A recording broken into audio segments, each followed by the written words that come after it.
Now, let's get to what we got to talk about tonight for us guys. And what I want to talk about is what it takes to make a difference. And one of the things as guys, when we start out and we live our lives, we want to make an impact. We want to make a difference with our lives. We don't just want to go through life and just be part of somebody that doesn't do anything with their lives. We want to make an impact. And what we've seen, not only from the Bible, but how these principles I'm going to show you, they flush out also in business. They flush out in life in general. And of course, biblical principles always relate to reality. But I'm going to bring in a lot of mixture of that today and show that. And these are the traits that we see not only in the Bible, but even in work that make someone special, that make things different. So one of the things that we want to talk about is our ability as guys to modify our perceptions of reality based on truth, okay? That seems like that would be easy, but a lot of guys don't do that. A lot of people don't do that. I mean, you're watching people all over the world go crazy, go anti-Israel, go, woke and whatever, and even pastors, and it's because they won't submit their version of reality to what truth is happening in front of them. So let me give you an example before I give you some practical applications. The example I want to give you is Apollos.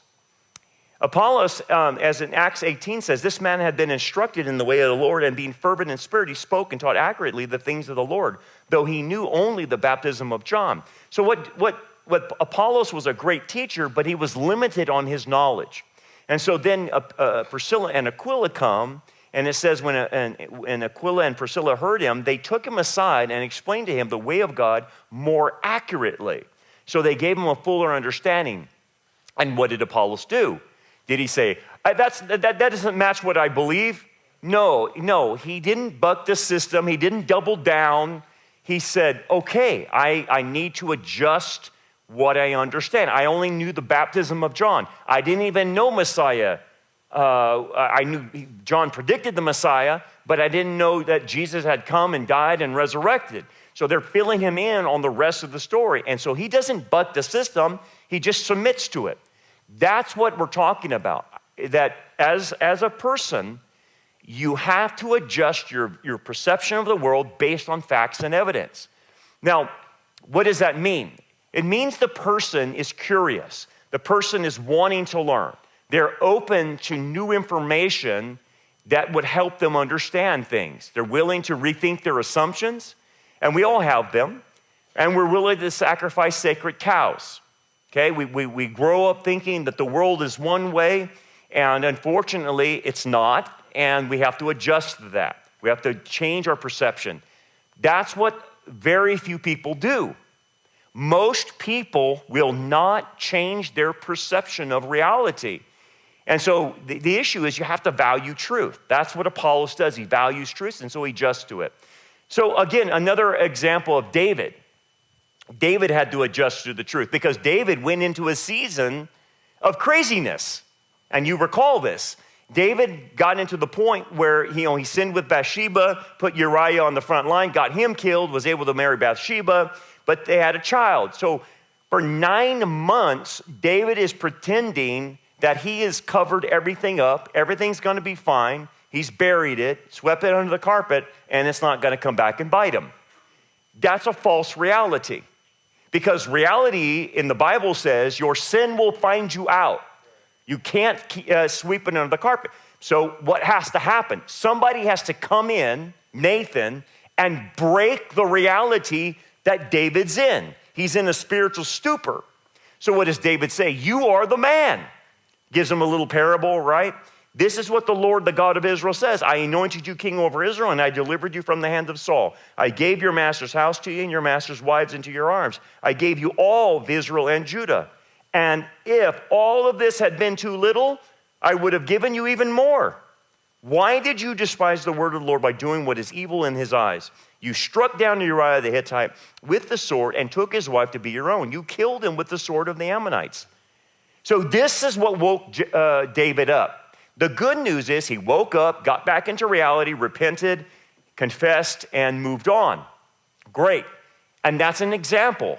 But it is an example that we can get in protracted periods of time where we're like not seeing reality. And somebody needs to wake us up. So be careful about that. Be always willing to adjust to what the facts and evidence are saying.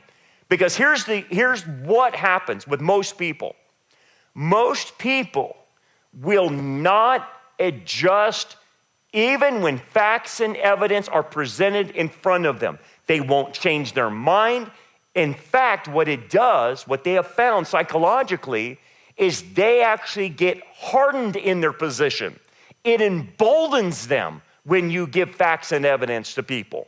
And this is what the Bible calls a hardened heart, fools, or deceived, or self-deceived, or suppressors of truth, right? So I played this last night. So if you were here last night, I'm going to show it again for the guys who weren't here. I want to show you somebody that doubles down on their ignorance of not knowing the facts, okay? This is what you turn into. This is our city, and this was Mexico. You can't kick us out of the land that was ours. Donald Trump! Fascism! Let our people free! Let our people free! Suelta nuestra gente! What's the windblower for? Just for the fucking tear gas to blow it back at those motherfuckers. If you have a fucking blower, bring it up! Push them back! We will not do 1992 again with your fucking tanks! I was 12 then! I'm 44 now! I will die for my fucking kids! And all of these young people are here are my fucking kids! Because I'm an LA native mom! These are my fucking children you're fighting! You! Major Bass, if you can hear me, expect me in your office on Monday for attacking my children! If you could say something to Donald Trump right now, what would you say? Donald Trump, you can get out of my fucking drawer. You're just mad because Salma Hayek wouldn't give you the time of day, and because Claudia Sheinbaum make you look like a fucking loser. Okay, so do you think you can approach her and say, you got your facts wrong, man, so let me help educate you how wrong you are? No. If you did that, she would just double down and go crazy on you. Okay, so now let's get to another one that doubled down, Greta Thunberg, the poster child for the wokeism, right? And so look at her wrapped up in a keffiyeh. That's a Palestinian keffiyeh. This is her quote, F Israel. That was her quote, okay? And then she decides to go into Gaza. Did you hear about this? Okay, stupid. So here's a little piece of her talking nonsense. People on the front lines of the climate crisis have been experiencing the first-hand consequences of it for decades now, and they have been sounding the alarm, but we have not been listening. The people in power have not been listening. I have come here for a climate demonstration, not a political view.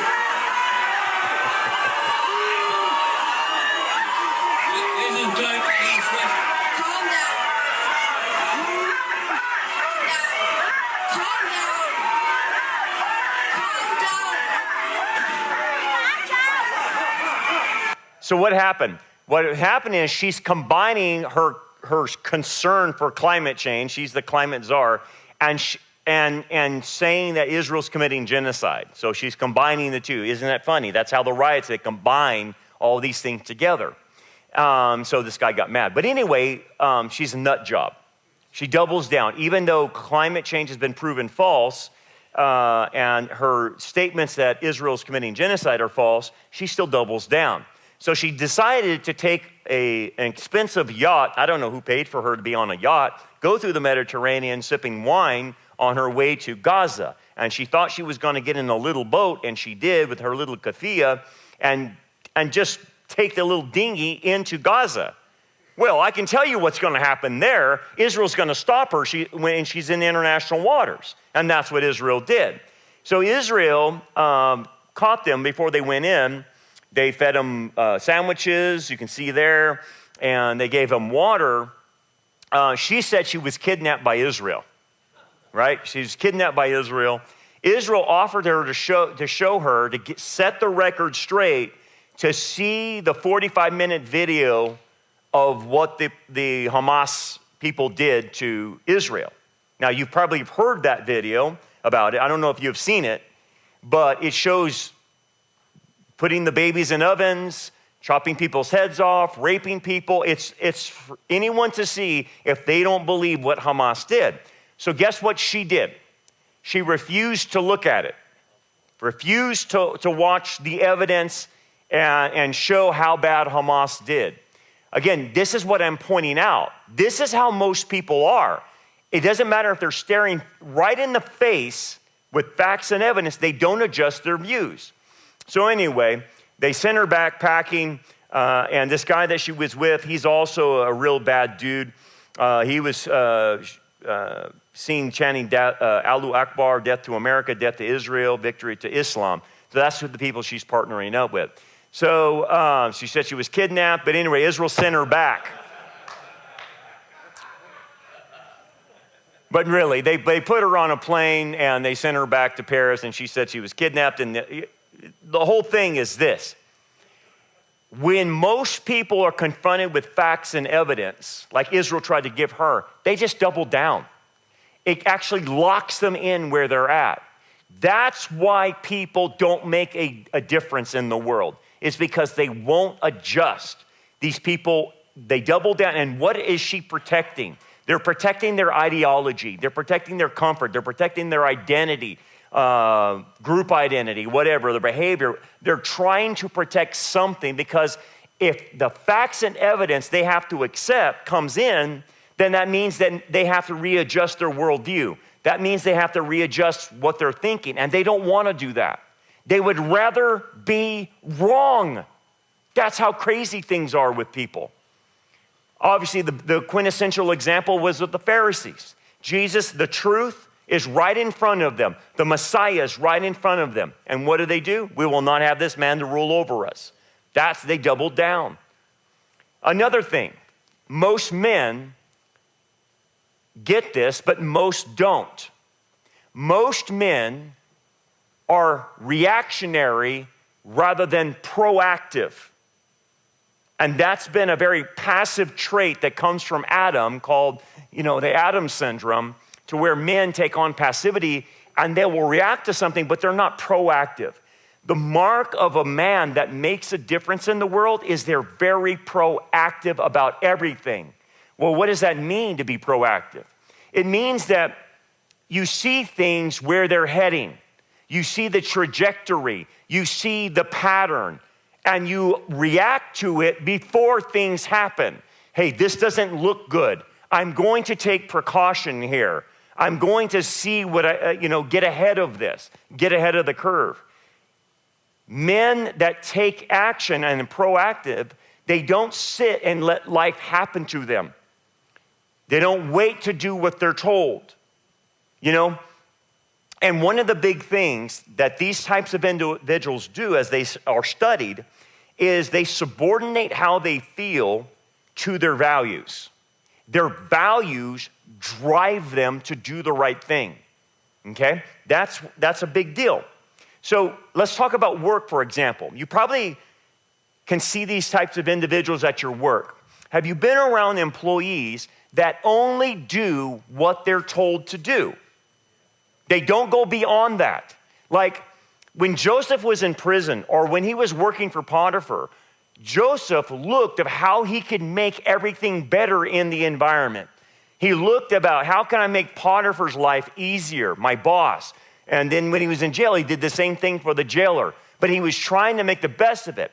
He didn't have the mentality of, I'm just going to do what I'm told and I'm not going past that. I'm not going to, and these kinds of workers say, that's not in my job description. I'm not doing anything past my job description. That's not what I'm getting paid for. Look, if that's you, that's a wrong attitude.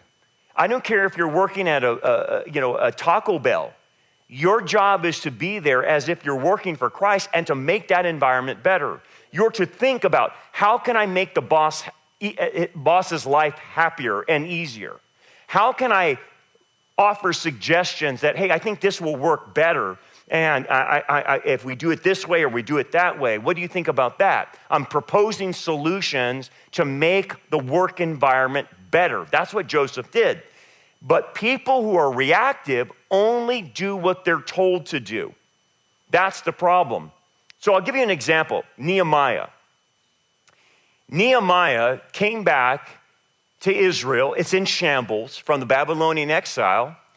And he could have been like everyone else. Well, what am I going to do? It's in shambles. I'm just one guy. What am I going to do? That's not his attitude. Look what he did. Then he said to them, you see the distress that we are in, how Jerusalem lies in waste, its gates are burned with fire. Come and let us build the wall of Jerusalem, that we may no longer be a reproach. Hey, let's do something about this. Let's get involved. Let's rebuild these walls. We look shameful to the rest of everybody. Let's get on the horse and let's get it done. That's what they do. Now, one of my good friends that was killed by the deep state, Phil Haney, he wrote a book a long time ago when he was alive, when he worked for the Department of Homeland Security, and he wrote it with the title saying, See Something, Say Nothing. That's what people in government were doing when he was working at the Department of Homeland Security. And what was he referring to? That we had an open border under Obama and Hillary Clinton, and we were letting terrorists come in our border. And he reported this, and State Department, Hillary Clinton, Obama told him, shut up. You see something, don't say anything. You let them come through. So he wrote this book in reaction to what the government at the time was doing, which was being reactionary and doing nothing about it. They were letting jihadis come right through our border, just like Joe Biden did. Come right through and be passive about it and not take advantage of, hey, we see terrorists coming in. He used to tell me, Brandon, I knew the shoe size of the guys coming in because we had satellites on them. We had all kinds of intel on them. I knew the shoe size of the guy, and I was told to stand down. That's what I'm talking about. You see this with Gavin Newsom. You see this with the mayor in LA. What are they doing? They're not proactive, are they? Think about the fires. Was Karen Bass or proactive? Was Gavin Newsom proactive in getting water down into LA? No, there was whole basins with no water in it. What is that? It's incompetency, right? But it's reactionary. But here's the thing, the mark of a good guy is he's proactive. He looks to make everything better. Here's the two that just failed us. This is why they're bad leaders. It's not just simply their ideology that screws them up. It's they're lazy and they really don't care to make the environment better. You understand we live in one of the most beautiful states of all places in the United States. It's really hard when you go to other states to match the beauty of California, our Sierras, the coastal lines. It's absolutely gorgeous. But these people know how to ruin it. They destroy it. So like you go to some of these coastal towns, whether it's Santa Cruz or you go to Santa Barbara, beautiful areas, but who lives there? All these people who have this leftist mentality, this anti-biblical ideology, and so they live in the most beautiful places in California, but they destroy them because of their lack of leadership and their lack of taking care of business. So I went to Santa Barbara, I don't know, it was like spring break time, went over there, and the whole beauty of Santa Barbara is ruined. You know why? Because they're letting the homeless defecate all over the place and just letting them run rampant all over there. And it's like, hey, you guys got to clean this up. No, we're not doing anything about that. It's reactionary, not proactive. Let me show you a clip from Rocky Balboa. He's a good motivator. I like him, what he said to his son. I can't remember. This is Rocky 20. I can't remember which one it is. But he's made a lot of them. But this was a good line. I like it. Let's listen to Rock. You ain't gonna believe this, but you used to fit right here. I'd hold you up and say to your mother, this kid's gonna be the best kid in the world. This kid's gonna be somebody better than anybody ever knew. And you grew up good and wonderful. It was great just watching you every day. It was like a privilege. then the time come for you to be your own man and take on the world, and you did. But somewhere along the line, you changed. You stopped being you. You let people stick a finger in your face and tell you you're no good. And when things got hard, you started looking for something to blame, like a big shadow. Let me tell you something you already know. The world ain't all sunshine and rainbows. It's a very mean and nasty place, and I don't care how tough you are, it will beat you to your knees and keep you there permanently if you let it. You, me, or nobody is gonna hit as hard as life. But it ain't about how hard you hit. It's about how hard you can get hit and keep moving forward. How much you can take and keep moving forward. That's how winning is done. Now, if you know what you're worth, now go out and get what you're worth. But you gotta be willing to take the hits and not pointing fingers saying you ain't where you wanna be because of him or her or anybody. Cowards do that, and that ain't you. You're better than that. I agree. Cowards always are reactionary, always look to blame. What did Gavin Newsom, for instance, is he taking ownership? We need to get ahead of those riots. No, he's blaming Trump. Karen Bass blames Trump. They're always looking to blame. That's the idea. When you're proactive, you don't look to blame. You look to, how are we going to solve this problem? We got a problem on our hands. That's what makes the difference with good leaders. That's what Trump does. He's a good leader. The other thing is self-discipline. Self-discipline, especially the younger generation, has not been taught correctly. We used to be able to teach self-discipline and have people master their impulses. But we have a society that's been told, you do anything you want. Don't master your impulses, act on your impulses. And that's what we've had. They indulge themselves in hedonic pleasure, and that's the problem. But when you're looking at the individuals in life that make a difference, they are extremely self-disciplined. They have a strong will, and they do not let fatigue or their emotions or their family pressure or their work pressure cause them to cave in. They never settle, they never surrender. They just keep moving forward. They keep their commitments even though it's hard. It's hard sometimes to keep commitments. It's hard to stay steady. But they will do what is needed even if they don't feel like it. That's what makes the difference. And what we're talking about is impulse control. Men need to be taught impulse control. A lot of men don't have impulse control. And it doesn't matter what the issue is. So what ends up happening is they waste a lot of their day. They waste their day because distractions come their way and they don't focus in on the main thing to get it done. So they'll answer a text, they'll answer an email or whatever, and they just get bombarded and they get off on social media, and before you know it, 1 hour, 2 hours, 3 hours goes away from them, and they're not doing what they're supposed to do because they can't control their impulses. You have to focus, obviously, and you know that. But here's what they do. Those who are disciplined structure a disciplined life around them. They structure around what matters. And they're not perfect, but they're consistent in what they do. Now, here's the thing.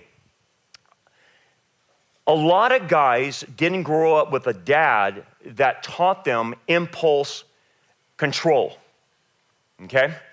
The dads were absent, vacant, weren't there, or at least didn't even know how to teach impulse control. So what ends up happening is the guys go into life and they start growing up and they can't control their impulses. So what do we recommend? Well, here's the thing. The goal is to have internal impulse control, internal, self-discipline, that no one needs to look over your shoulder and say, are you doing your job, right? And that's the goal of every guy. This is the goal of successful people, is they have this control inwardly. But what if you don't have it? Well, then you have to be taught it from the outside. And so when I'm counseling people, I'm telling them, okay, you don't have any control of your impulses, but here's what we need to do.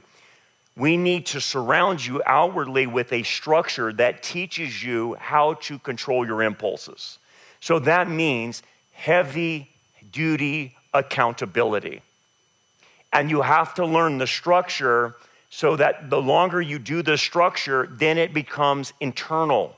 And it becomes an internal structure to where you don't need accountability so much. We always need accountability, but not like this before, to where you have an internal structure that's disciplined and you won't move. That's the goal to get. And so I take a lot of people through an outward structure of accountability. Look, man, if you don't have an internal structure of impulse control, you're going to have to learn it through accountability. You're not getting away from accountability.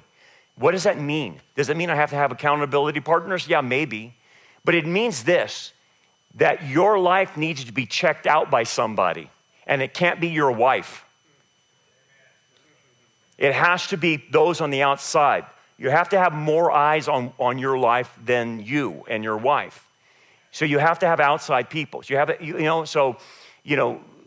know people. You have people you're answering to, and you have to make sure you do your job or whatever it is, and you have to be accountable to that. If you're not accountable, you're not going to get the outward structure of discipline.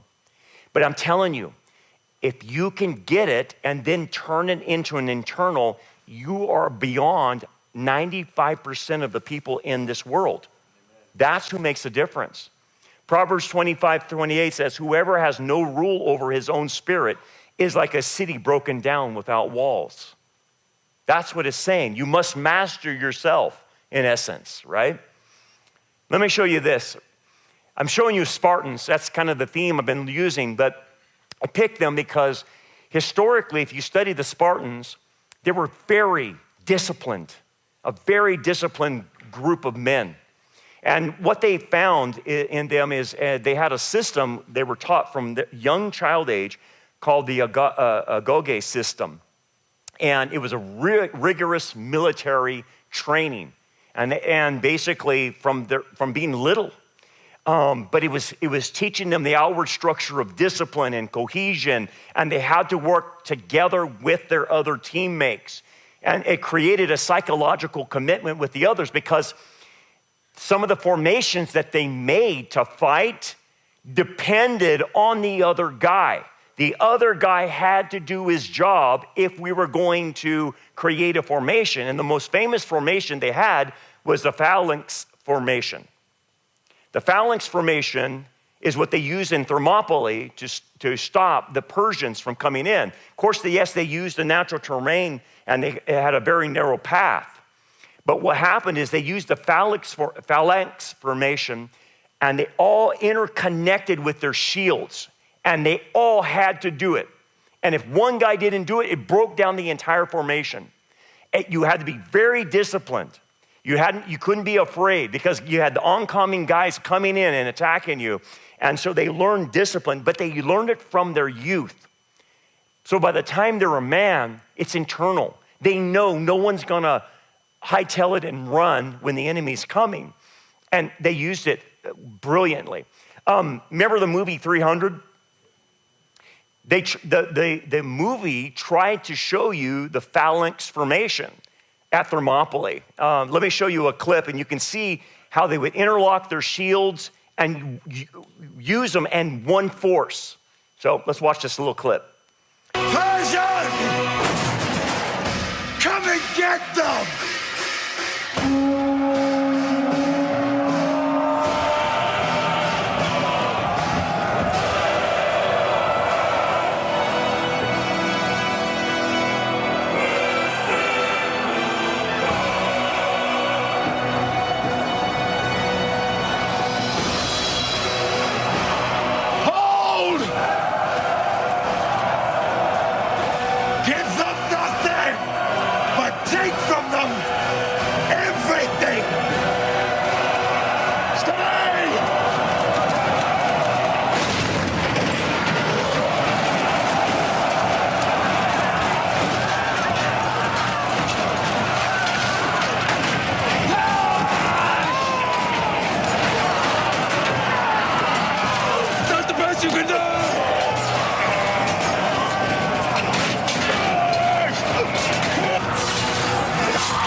Well, let's give him something to drink. To the cliffs.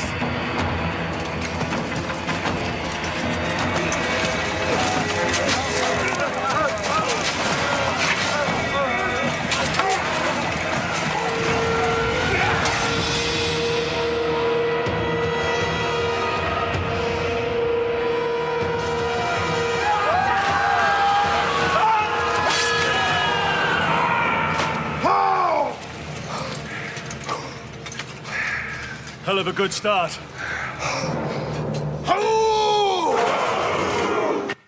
So they tried to show you that formation. And that formation was taught to them since they were little kids. They all knew the formation. They knew how to interlock the shields and move forward and hold the line. And what it took is internal discipline. Now, when I bridge it to the scriptures, what you start finding out is those individuals that made the difference in scripture had this internal discipline, like Joseph. Joseph had an internal discipline. He was by himself. That means he had no accountability. And what did Potiphar's wife do to him? Kept coming on to him saying, have sex with me. Again, no accountability. He could have had sex with her and no one have ever known. They would have never known. But his internal discipline said no. And she kept going on over and over, come to bed with me, come to bed with me. And he said no. And he finally just had to get out of there. But what does it teach us? Joseph had an internal discipline to control his impulses. He was a virile man, full of testosterone. I'm sure she was probably sexually attractive, and he could have done it. And no one would have known. But he would have known and God would have known. That was the problem. And that's what he said. I'm not going to do this evil thing and sin against God and sin against Potiphar. So it's internal discipline that helped him. What's the opposite? Would you rather be a Spartan or this lazy bum in the couch potato chair eating pizza and cheese balls or whatever? Because that's the opposite. A person that's just simply driven by impulses, emotions, driven by stress, driven by pressure, buckles to it, and then goes and gets sugar sticks because it can't take the pressure. And then what does this kind of person live like? Well, they're a flake. Do you know flakes? They put the first things last. They procrastinate. They do the urgent things first. They don't worry about strength in any relationships because why? They're always going to be there in their minds. And why exercise? You still have your health, just make sure you spend sufficient time each day watching social media. That's their mentality. I don't want to be like that. That's a person that has no internal discipline. And they show it and they evidence it all the time. The other thing you'll see with guys who make a difference in life, they have cultivated a strong work ethic. They're gritty. They get their hands dirty. They work long, they work hard, and they finish the task. I can't tell you how many times that in athletics and when I was growing up, I saw so many lazy guys. And the thing about it, they had talent, man. I played with them. They were very talented, but they would never practice. We called it throwing your jock out there and just, going with it. But they never worked on their skill set. I'm going to tell you this. Those guys didn't last. They couldn't make it past high school. So when I went to college, started playing ball in college, there was a whole new level. Everybody worked hard. Everybody that was there worked hard. Everybody knew how to work hard. And I realized something. It's not the most talented guys that make it. It's the hardest workers. And man, when you have talent and hard work, that's something special. That's who makes the Michael Jordans of the world. That's to make the Tiger Woods of the world, is when you have talent and hard work. Let me show you a few things about business. Harvard Business Review reports that CEOs average 62.5 hours a week with 79% of their weekends having some work. I'm not telling you to be a workaholic. I'm just showing you what the top guys do in life as far as their jobs are concerned. These are the guys making millions and millions of dollars, okay? But they're not trust fund babies. They don't sit on their butts waiting for everything to be certain. They go get it. By their hours, 62.5 hours, 79% of the weekends are taken. Again, I'm not saying this should be you. I'm just showing you. They work hard for what they get. Stanford economists found that hours worked per week increased steadily with income. Top earners work significantly more than the average earners. Top entrepreneurs and executives, Trump, Elon Musk, Jeff Bezos, often report working 80 to 100 hours per week, especially during critical phases. What's my point of showing you? I'm not saying be a workaholic. I'm saying you're not going to achieve anything in life unless you know how to work hard. If you're lazy, you're not going to make it. You're not going to make a difference in this world. That's just it. People who rise to the top 1% or the top less than 1% in any field, academia, business, music, athletics, work harder and more relentlessly than most others. They're hard workers. You can't get past this. Here are the top 1%. Top less than 1% income earners, 80 to 100 hours a week. Many are CEOs, elite performers, top professionals. Top 1%, 60 to 80 hours per week, especially in finance, law, medicine, tech, entrepreneurship. US average, 34 to 40 hours. Just let that sink in. I'm not saying be a workaholic. I'm not saying work 100 hours. I'm not saying that. I'm just showing you. These are people that didn't get served up anything. They work very hard to get what they're at. Now, why? Now this is more important because this shows you why they're not lazy. Why do they work so hard? They have an ownership mindset versus a management or lower worker mindset. Okay? What do I mean by that? This is important for all of us. I don't care what strata on the economic level you're at. I don't care if you're the worker, you're the supervisor, you're the manager, the CEO. Everybody should have an owner mindset when they work. Because guess what? You don't report to the guy in front of you. It's Jesus you're reporting to. That's who you're reporting to. That's your boss. And that means you're a steward, which means you're an owner. You're a steward of that. And so what happens to most guys is they have a middle management mindset, a worker mindset. And look, I've been at those levels. I was at the lowest levels. You can get into a rut and say, well, I'm only going to do what is required of me. And if you keep that mindset, you're never going up the ladder.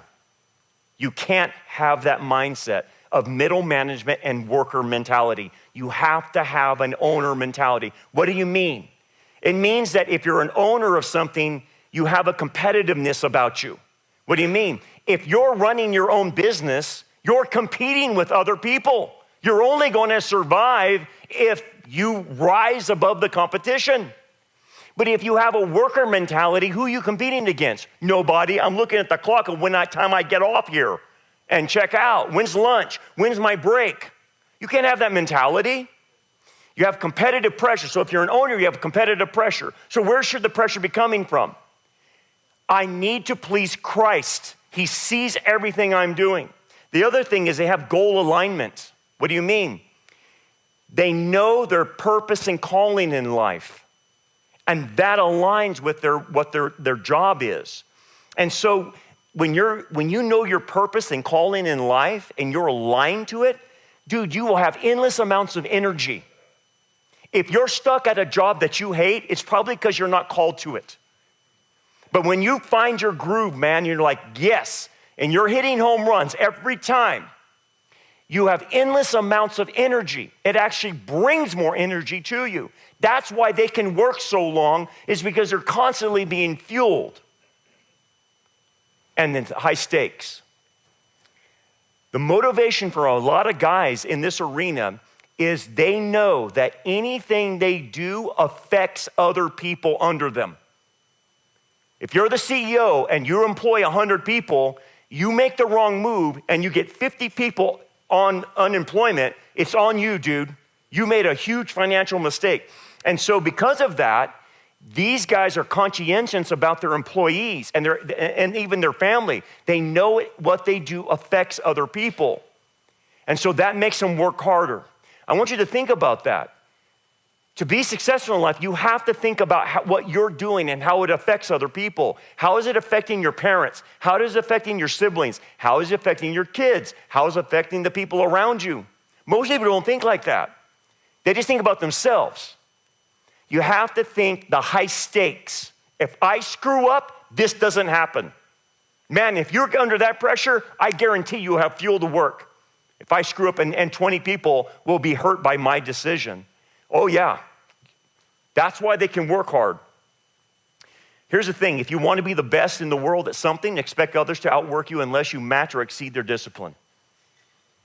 I was told in athletics growing up, when we finished practice, it was said to us, you understand, you guys need to practice on your own. That just practicing with a team is not enough. You have to do your own practicing on your own. Because you know why? The competition is practicing right now. And they're practicing harder. And they're practicing longer than you. So wherever you're at, if you're sitting on the couch, propping your feet up, watching cartoons, just know there's another guy that's going to take your spot. Because right now he's at the batting cage. Right now he's throwing. Right now he's lifting. Right now he's running. And you're not. And that was always fed into me. That's how you have to think. Someone is trying to outdo you. Someone wants your position. Someone is going for it right now. And if you don't take it, they will take it from you. That's how it works in life. It's a dog-eat-dog world. Look what Paul said. Paul was an extremely hard worker, man. Surely you remember, brothers and sisters, our toil and hardship. We worked night and day in order not to be a burden to anyone while we preach the gospel of God to you. Well, there it is, right out of the hardest working guy, one of the hardest working guys in the Bible is Paul. He's saying, look, I had to work day and night, probably way beyond the 40-hour week, in order to finance himself so they didn't have to support him so he can preach the gospel. Amen. Wow, I didn't see that one. You yourselves know that these hands of mine have supplied my own needs and the needs of my companions. In everything I did, I showed you that by this kind of hard work. He keeps mentioning working hard day and night. Yeah, that's what the Apostle Paul was doing. Dude, I would probably have a hard time, a lot of us would have a hard time keeping up with Paul. That dude was a mean motor scooter, man. He was going. He was a hard type A. He's all the way, boom, laser beamed on everything, man. But look what the Bible says. Whatever your hand finds to do, do it with your might. I don't care if you're a butcher, baker, candlestick maker. You're working at the bowling alley. Do it with all your might, 100%. Amen. Romans 12:11, not lagging in diligence, fervent in spirit, serving the Lord. So the idea is, if you're working at Walmart, you're working at Target, you're working at wherever, you're working unto the Lord. Proverbs, he who has a slack hand becomes poor, but the hand of the diligent makes rich. That's true. I just showed you that. Amen. Colossians 3:23, and whatever you do, do it heartily as to the Lord and not to men, knowing that from the Lord you will receive the reward of the inheritance, for you serve the Lord Christ. That's why I work hard. That's why you work hard. That's what makes the difference. Let me show you I guess it was a commercial back in the day about Michael Jordan. And I don't know if you guys have ever seen the documentary on Netflix, Last Dance. I would recommend that. You need to see how hard Michael Jordan worked behind the scenes, because there's no doubt he was talented, no doubt. But man, the kind of workout that guy did behind the scenes, it just blew me away. You'll have a new appreciation for this guy just because of that work hard. But he made a commercial, and I want you to follow it. Watch this. Maybe it's my fault. Maybe I led you to believe it was easy when it wasn't. Maybe I made you think my highlights started at the free throw line and not in the gym. Maybe I made you think that every shot I took was a game winner, that my game was built on flash and not fire. Maybe it's my fault that you didn't see that failure gave me strength, that my pain was my motivation. Maybe I led you to believe that basketball was a God-given gift and not something I worked for every single day of my life. Maybe I destroyed the game, or maybe you're just making excuses. I've missed more than 9,000 shots in my career. I've lost almost 300 games. 26 times I've been trusted to take the game-winning shot and missed. I've failed over and over and over again in my life. And that is why I succeed. So he said, I'm sorry, but I made it look too easy for you. Well, what did he mean by that? Well, when you saw Jordan play, I mean, oh my goodness, that guy was amazing, right? And you just think he was born that way. But what he was trying to say in the commercial is, you don't understand. You don't understand how much work went in. I made it look easy, and it looked easy to you, but you didn't see behind the scenes how much work I was putting into this to make it look easy. So here's what you see with a master craftsman. Whatever trade it is, whether it's basketball or it's any trade out there, it doesn't matter. When you see a guy make it look easy, it makes others think they can do it too. And then they try it and they're like, oh, that's way harder than I thought. So I'll give you an example. You think golf's easy? It's not. I've been trying to play for 30 years and I'm still a hack. But I got a chance one time to play Torrey Pines in San Diego right after the US Open in 2008. And that's when Tiger Woods won. And so I played it with their rough and their speed of greens. And just as PGA conditions would have it on a US Open. And I played that and it ripped me to shreds. I don't know, I think I lost 15 to 20 balls because I couldn't see in the rough how high it was. I couldn't get out of it. I couldn't putt to save my life. 4 putting on almost every hole because it was so fast. I'm like, oh my goodness. And I'm thinking, okay, I shoot a good score at River Lakes. And thinking, oh, you're light years away from Tiger Woods. You're light years away from him. And when I got to play on a course I just played on, it killed me.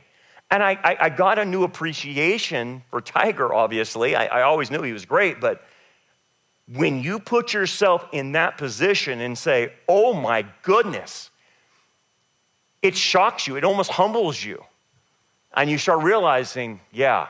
And if you know Tiger Woods, that dude worked hard. He had the Tiger Day. It started at 6 in the morning and ended at 6 at night.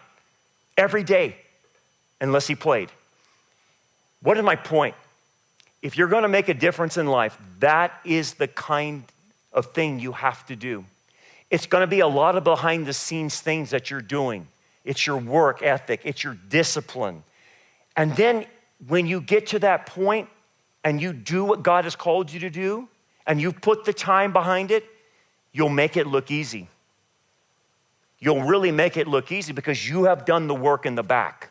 You have put the hours in. They say it takes 10,000 hours to become an expert at anything. When you put your 10,000 hours in, you'll appear like an expert. And you'll appear like it's smooth and it's easy, but no one will know what you did behind the scenes, only you and God. But that's what God wants. That's what God wants out of you. If you're going to reach the top of what all God wants for you, these are the conditions that are set. Now, here's the thing. None of the things I told you tonight are unattainable. God's not asking you to be Michael Jordan. He's not asking you to be Tiger Woods. He's not doing that. He is saying, I have given you this time, talent, and treasure, and all these other things you have to do. It's all on you. And folks, if you can do it, you will be part of an elite group that makes a difference in life. And truly, when you look back in your life, you'll be able to look in the mirror and saying, I gave it everything I got. I gave 110% between the lines, man, and I have no regrets whatsoever. I gave it everything I got. And with that, you will achieve things that very few people will achieve. I hope you take up the challenge and make a difference with your life. Hey everybody, I need your help, and I need your help in 3 different areas. First of all, I need your help on our channel. Our channel is working against an algorithm, and so we need you to like, subscribe, and hit the bell. And if you'll do that, that helps us get the message out to many people. It outdoes the algorithm that's working against us. So if you'll do those things, real simple, like, subscribe, hit the bell, it'll get our message out to as many people as possible. The second thing you could do to help us out is prayer. We get a lot of pushback online from not only human beings, but from the demonic realm as well. And so we need prayer. And so if you can pray for our ministry, that would greatly help us out. And third, it takes a lot of financial resources to put these programs on. And so we do a lot of filming, with a lot of editing, a lot of going on location. In fact, sometimes we film in Israel, and we film in Turkey and different places like that. And so it takes a lot of money to do these special programs that we put together. And so we need finances. And so if the Lord puts it on your heart to help us, that would be greatly appreciated by us in our ministry. So those are the 3 ways you can help us. Pray to the Lord how you could do that. Real easy. Like, subscribe, hit the bell, pray, and financially support us. God bless you. Thank you so much.